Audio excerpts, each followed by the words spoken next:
Isang napakagandang hapon po sa inyong lahat. Narito ko ngayon para sa update ng mga lotto result ng PCSO.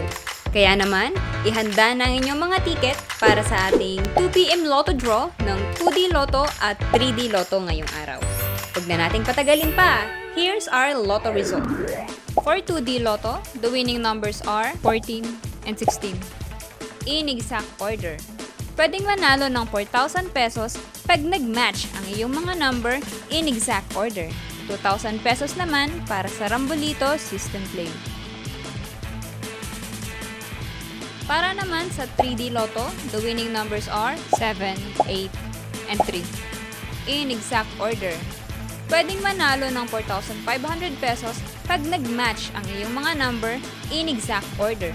750 to 1,500 pesos naman para sa Rambolito System Play. Para naman sa may mga STL ticket, kaninang 10:30 AM STL Departmentalized Draw for Visayas excluding Guimaras, Negros Occidental, and Bacolod City, here's the winning number.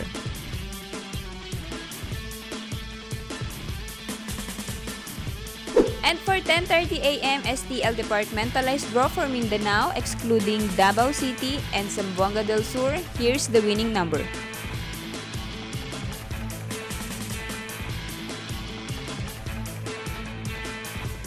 Po ay babala sa ating mga lotto players. Ang lotto ay live na binobola kaya wala pong nakakaalam ng mga number na lalabas. Huwag pong magpapaloko sa mga nagsasabing alam nila ang lalabas sa game at sa authorized outlet lamang bumili ng ticket bago ang draw. Para maklaim ang inyong prize, pumunta lang sa authorized lotto outlet pag nanalo ka ng umabot sa 20 to 10,000 pesos. For more than 10,000 to 300,000 ang panalo nyo, sa PCSO branch na pinakamalapit sa inyong lugar, pwedeng i-claim ang prize with 2 valid IDs. At kapag ikaw naman ang jackpot winner, i-present ang iyong ticket with 2 valid ID sa PCSO main office located at Shaw Boulevard, Mandaluyong City.